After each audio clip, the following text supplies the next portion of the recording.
Good morning all of you.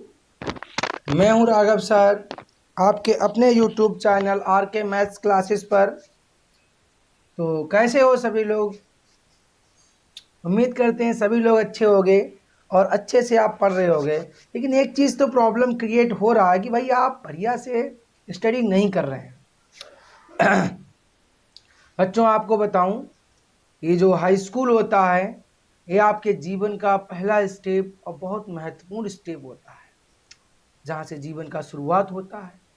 अतः मेरे प्यारे बच्चों, मेरे प्यारे भाइयों, मेरे प्यारे दोस्तों, चीज़ों को बहुत अच्छे से समझिए और अपने जीवन को सार्थक बनाइए और स्टडी पे अपनी ध्यान दीजिए, जिससे कि आपका जीवन बहुत ही सुलभ हो। तो चलिए भाई, आज के अपना वीडियो शुरू करूंगा बहुत ज़बरदस्त तरीके से।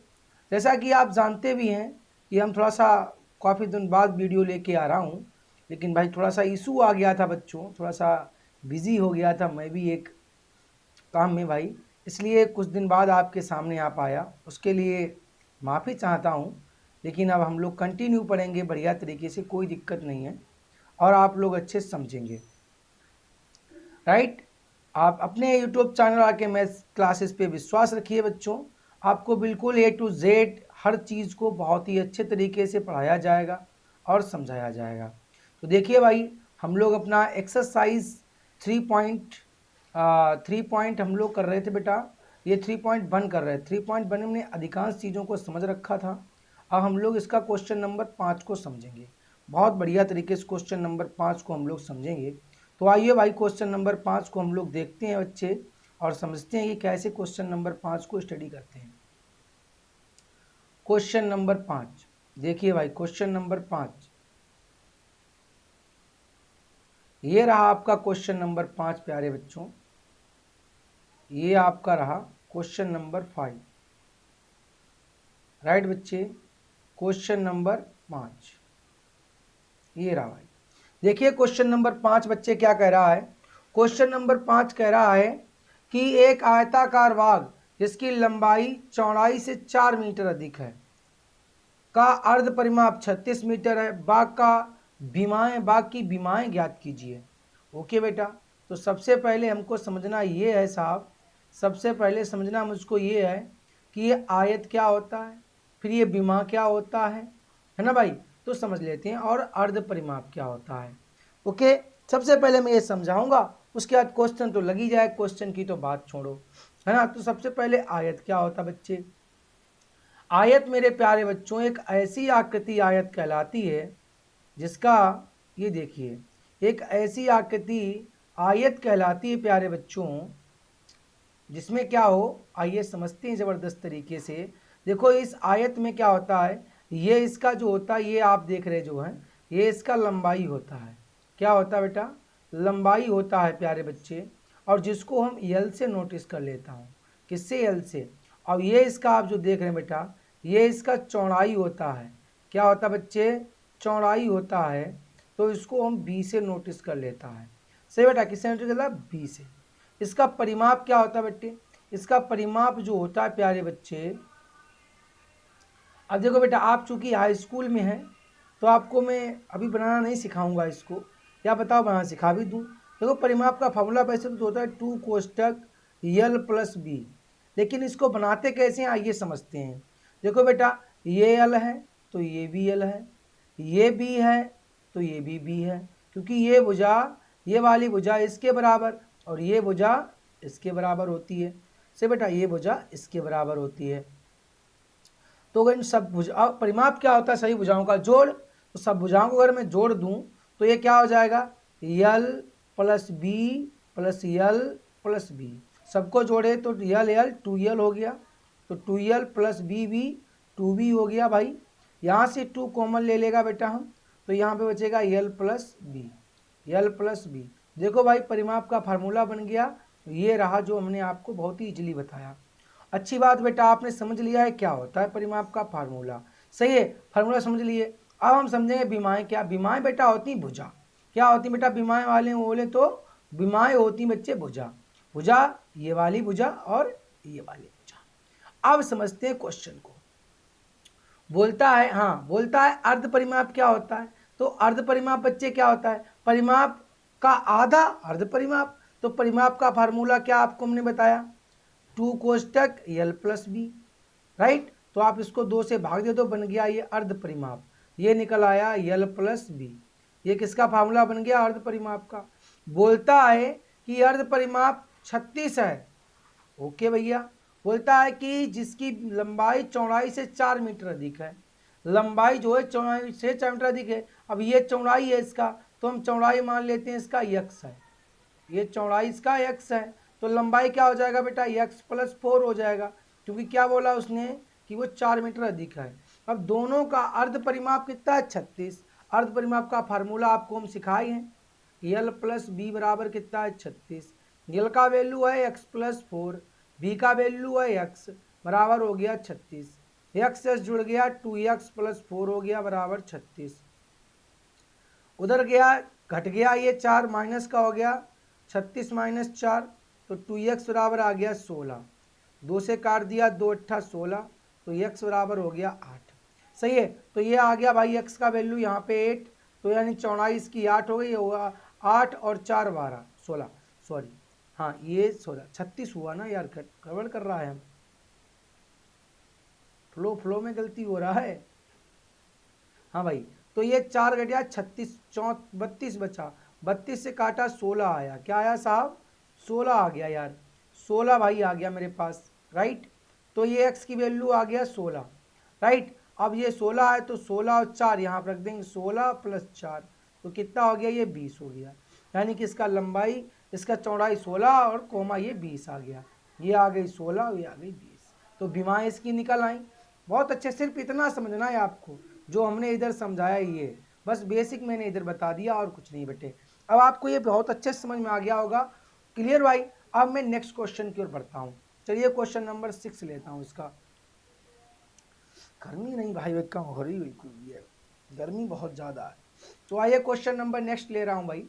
बहुत अच्छे तरीके से देखेंगे क्वेश्चन नंबर नेक्स्ट को, स्क्रीनशॉट ले लीजिए इसका अच्छे तरीके से, है ना, इसको समझेंगे भाई।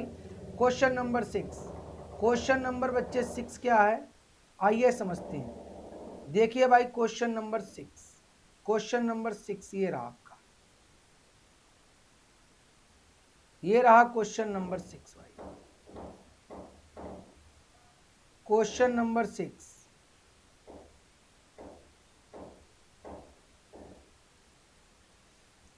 क्वेश्चन नंबर 6 रहा भाई।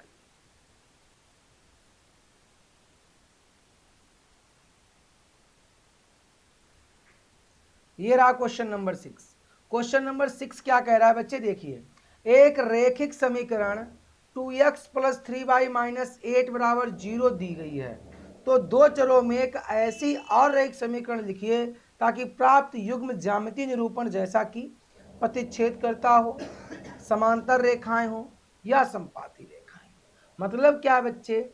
मैं आपको बता चुका हूं कब प्रतिच्छेदी होता है, कब समांतर होता है और कब क्या होता है, बताए थे ना बहुत बढ़िया से। बिल्कुल भैया। तो एक दो समीकरण उसमें दिया होता है। क्या दिया होता है साहब? उसमें समीकरण दो दिया, एक होता है उसमें समीकरण क्या दिया होता है? दो दिया होता है, राइट। और इसमें आपको एक समीकरण ऑलरेडी यहाँ पे दे रखा है, दूसरा आपको इसके लिए और इसके लिए स्वयं निर्माण करना है, बस यह बोल रहा है। तो देखो पहला तो मैं दे दिया 2x प्लस 3y और माइनस 8। अब पहला प्रतिच्छेदी बनाना है, तो आपको वो कंडीशन तीनों याद होनी चाहिए। प्रतिच्छेदी कैसा होता है? ये होता है प्रतिच्छेदी भाई साहब, क्या होता है देखिए समझाते हैं आपको हम। ये होता है a1 upon a2 is not equal to b1 upon b2। ये क्या होता है? प्रतिच्छेदी होता है, समझाया था। तो आप यहाँ पे बनाइए कि संख्या बराबर ना हो। तो देखो भाई मैं 2x और प्लस 4y और माइनस 6 ले लेता हूँ। तो देखो यहाँ पर a1 b1 c1 a2 b2 c2। तो देखो हो गया a1 अपॉन a2 यानी 2 upon 2 coma b1 upon b2 यानी 3/4। देखो बेटा क्या ये संख्याएं आपस में बराबर हैं? नहीं बराबर हैं। तो आप सीधे लिख दो a1 upon a2 is not equal to is not equal to b1/b2। So इसलिए ये प्रतिच्छेद करती हैं। कैसी है गई? प्रतिच्छेद करती हैं। अब देखो बेटा, ये जो समीकरण हम बनाए हैं, ये समीकरण आप अपने पास से कुछ भी रख लो, जरूरी नहीं आप मेरी ही नकल करो, है कि नहीं? आप कुछ भी रख लीजिए, क्योंकि आप पढ़ते हैं, आप कोई नकल नहीं कर रहे हैं, नकलची बनने की कोशिश मत करिए। आप पढ़ रहे हैं तो पढ़ने की कोशिश करिए, राइट? कुछ भी रख लो, बस बराबर नहीं होने चाहिए। दूसरा आपको क्या करना है, ये दूसरा बनाना है आपको कि समांतर रेखाएं हो। अब समांतर के लिए भाई क्या हम बताए थे, वो दिमाग में आपके आना चाहिए। समांतर के लिए हम बताए थे आपको कि a1/a2 is equal to b1/b2। सही है, b1/b2 is not equal to c1/c2। यही तो होता है समांतर। समांतर होता है कि नहीं होता है?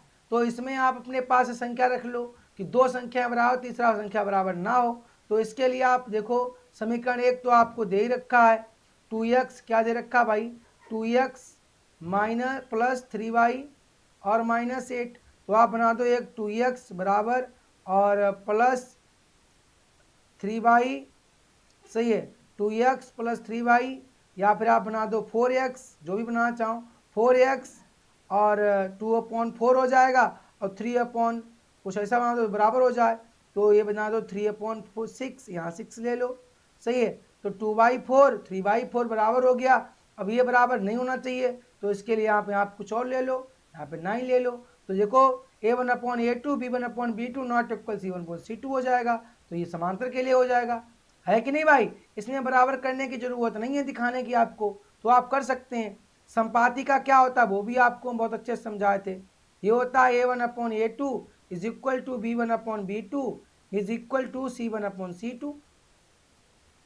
आप इसके लिए भी देखो, आपको एक दे रखा है 2x प्लस 3y और -8। तो यहाँ पे आप क्या सब बराबर कर दो। बराबर करने के लिए आप क्या कर दो, आप कुछ भी ले लो यहाँ पे, आप कुछ भी ले लो यहाँ पे 6x प्लस 6x, हाँ 3/2 निकल आएगा यहाँ से, 3/2 निकल आएगा। अब 6x 2/3, 2×3 6 हो जाएगा। तो 2×3 6, 3 नहीं चाहिए, 3×3 9, तो ये 9x ले लो और माइनस ये हो जाएगा 8। ये हुआ 2/3, 2×3 6, 1/3, 3×3 9, 1/3 और 3 24। ये लो भाई। तो ये देखो बेटा 3, ये सब कट कट के अगर रखोगे तो सब बराबर हो जाएगा। सही है, तो ये हो गया आपका थर्ड वाला समीकरण हो गया, है कि नहीं भाई? बहुत ही इजीली आप कर सकते हैं, रख के देखें ना, एकदम सही आएगा बच्चे, बिल्कुल कोई दिक्कत नहीं आएगी, राइट? तो आप इसको बढ़िया से बना लेंगे। चलो भाई, हम क्वेश्चन नंबर नेक्स्ट की ओर बढ़ते हैं, जबरदस्त तरीके से बहुत अच्छे से समझेंगे कि इसका क्वेश्चन नंबर 7 क्या कहता है। इसका क्वेश्चन नंबर 7, क्वेश्चन नंबर 7 को देख लेते हैं भाई, जबरदस्त तरीके से क्वेश्चन नंबर 7 को देख लेते हैं। देखते हैं भाई क्वेश्चन नंबर 7 क्या है और कैसा है। देखते हैं भाई क्वेश्चन नंबर 7, ये रहा आपके आंखों के सामने क्वेश्चन नंबर 7। समीकरणों x माइनस वाई प्लस 1 बराबर 0 और 3x प्लस 2y माइनस 12 बराबर 0 का ग्राफ खींचिए। एक्स अक्ष और इन रेखाओं से बने त्रिभुज के शीर्षों के निर्देशांक ज्ञात कीजिए और त्रिभुजाकार पटल को छायांकित कीजिए। कुछ नहीं है मेरे प्यारे बच्चों, अब ऊपर बता चुके हैं, वही क्वेश्चन है, आपको हम ऐसे बता देते हैं बढ़िया से। एक्स और वाई के आप कोमा बना करके आप किस तरीके से सॉल्व करेंगे, मैं आपको बताया था। आप इस तरीके से एक्स और वाई के ग्राफ बनाते हैं ना, इस तरीके से, यहाँ पे एक्स और ये वाई, ऐसे इनके मान निकाल के बता चुके हैं। आप मान निकालेंगे, मान निकालने के बाद आपको बता चुके हैं इसका ग्राफ खींचते हैं। अब इसमें ऐसे करके जब आप लाइन डालोगे, ऐसे करके जब लाइन डालोगे तो ये वाले को सिर्फ डार्क कर देना है, बस ये बन जाएगा त्रिभुजाकार ग्राफ। बात समझ में आ गया कि नहीं आ गया? 100% आ गया होगा। त्रिभुजाकार पटल बन गया ये। अब देखो ये बन गया ए बी और सी, ये त्रिभुजाकार पटल में, इसको मैं छायांकित कर दिया, इसको डार्क कर दिया, छायांकित हो गया। 100% श्योर आपको समझ में आ रहा होगा। आज बच्चे हम लोगों ने 3.1 एक्सरसाइज को पूर्ण रूप से ख़त्म कर दिया है। पूर्ण रूप से 3.1 एक्सरसाइज को हम लोगों ने ख़त्म कर लिया है और अगले वीडियो में हम आपके लिए लेके आएंगे 3.2 एक्सरसाइज, बहुत ही इजी तरीके से, बहुत अच्छे तरीके से। लेकिन मेरे प्यारे बच्चों, भाई इस वीडियो को अच्छे से शेयर करना है, सब्सक्राइब करना है, कमेंट करना है और मुझको ये भी बताना है कि सर कि हम तुम्हें कैसा पढ़ाते हैं और आपको अच्छा लगता है या नहीं लगता है, या कहाँ पे प्रॉब्लम क्रिएट होता है, तो आपको बहुत अच्छे से समझाया जाएगा। चलिए भाई, मिलते हैं हम लोग अगले वीडियो में। राम राम, सत श्री अकाल, वालेकुम सलाम, आदाब। मिलते हैं भाई नेक्स्ट वीडियो।